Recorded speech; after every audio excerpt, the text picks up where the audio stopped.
Labdien, man sauc Kaspars Līcītis, un es pastāstīšu varbūt par vēl vienu pretsmēķēšanas kampaņu.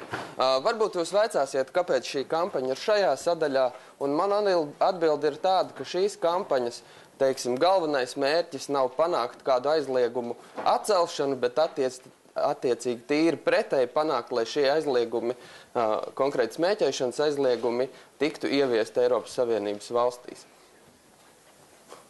Respektīvi, kampaņa atbalsta Eiropas komisijas aktivitātes vietējā mērogā, lai varētu ieviest ar laiku arvien stingrākus smēķēšanas ierobežojumus. Sākumā es varbūt izstāstīšu par pašu kampaņu, un tad man palīdzēs arī par cik šī kampaņa ir viena no retajām, kas notiek visās trijās un arī visās pārējās Eiropas Savienības valstīs, mani kolēģi no Lietuvas un Igaunijas. Tātad, kas tad ir šī galvenā problēma? Mēs visi zinām, ka Eiropas Savienībā smēķē aptuveni trešdaļa cilvēku, un galvenā problēma ir tā, ar ko ir jācīnās, tas, ka ik gadu Eiropas Savienībā no smēķēšanas radītām problēmām veselības mirst aptuveni 650,000 cilvēku. Šis bija galvenais iemesls, kādēļ Eiropas komisija sāka šo kampaņu un arī sāka ieviest stingrākus smēķēšanas ierobežojumus.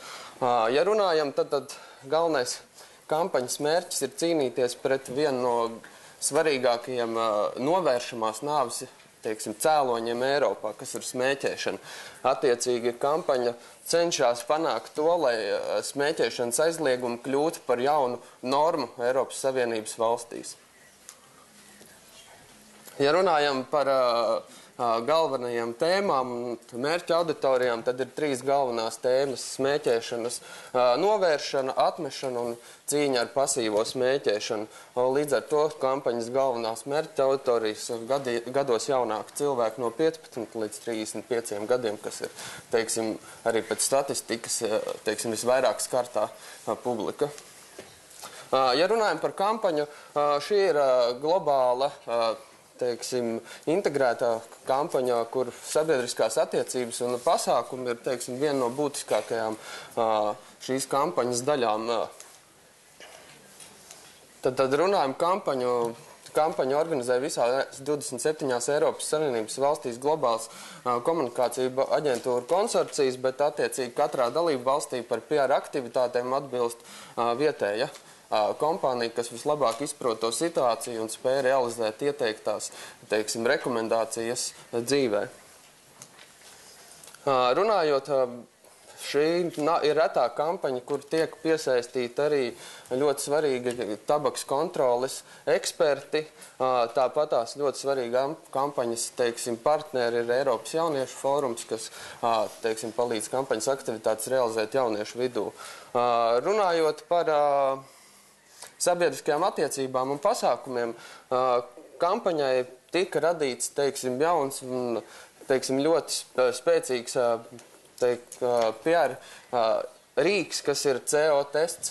CO tests ir principā ļoti viegli nosakāms, teiksim, CO, jeb tvana gāzes izelpā, teiksim, rīks, kas nosaka CO gāzes, koncentrācija cilvēku izelpājas, atvainojos. Līdz ar to šis process ir ļoti viegli organizējams, ļoti pamanāms, un to var izdarīt, teiksim, ļoti ātri, un, teiksim, šie CO pašmērījumi tiek turpmāk arī izmantoti tālākā globālā, teiksim, pētījumā, kas kalpo vienlaicīgi kā PR, teiksim, ziņu nesējs, gan arī kā šīs kampaņas efektivitātes mērītājs. Runājot par CO gāzi, tā ir indīga gāze, kas principā ir tabaka līdzīga, teiksim, ar tādu pašu, teiksim, panākumiem var elpot automobīļu izplūdes gāzes, kā smēķēt cigareti, principā. Ar šo gāzi, teiksim, ir saindētās gan smēķētāju plaušas, gan arī tie, kas nesmēķē un uzturās piesmēķētās telpās, kas šajā kampaņā ļoti būtiska mērķa auditorijas daļa. Runājot par šiem testiem, šie testi tiek organizēti uz vietas katrā dalību valstī, tā skaitā Latvijā, Lietuvā un Igaunijā. Dažādās, teiksim, apakšprogrammās viena no tām ir braucieni uz darba vietām, tāpatās uz dažādiem sporta un izklaidējušiem pasākumiem gan ziemā, gan vasarā. kopumā par šiem 2 gadiem ir savākts ievērojams skaits CO testu mērījumu, teiksim, rādījumu, kur tiek izmantot tālāk tādā plaša mēroga pētījumā. Un pašlaik ir apkopoti mērījumi par 2 gadiem, teiksim, un šī pētījuma, teiksim, ir ļoti patīkams tāds laba ziņa visiem veselības, tiem, kas rūpējas par veselību, kad tiek pašlaik novērots, kad CO koncentrācija izelpā Eiropas Savienības valstī samazinās tieši nesmēķētiem. Tas nozīmē, ka strādā arī tabakas ierobežojumi, teiksim, vispārējie, un attiecīgi tas tiek atainojās arī pašā pētījumā. Runājot par mediju attiecībām, tātad šī kampaņa viena no svarīgākajām sastāvdaļām ir tīri mediju attiecības, jo mēs izmantojam visus šos rādījumus un, teiksim, šīs ziņas mēs izplatām tālāk medijos, un katram šim pasākumam mēs cenšamies panākt, teiksim, mēdīju atbalstu un veidot tādējā veidā publicitāti, nevis ražojot kaut kādas globāla mēroga preses relīzes, bet šo ziņu pamatā ir vietēji rakstura notikumi, kas ļoti interesē, teiksim, kas ļoti svarīgi reģionālu mēdīju kontekstā. Tāpatās šī kampaņa ietver darbu ar Eiropas pretsmēķēšanas koalīciju, ar tīklu organizācijām, un tāpatās arī visās skolās bija pieejams palīgs, tāds zināms palīgs skolotājiem, tika nosūtīti, teiksim, pēc pieprasījuma tādi help kiti, kur bija, teiksim, saturēja noderīgu informāciju un tīri tehniskus palīgu materiālus, lai skolotāji varētu stāstīt par smēķēšanas problēmiem savai klasē.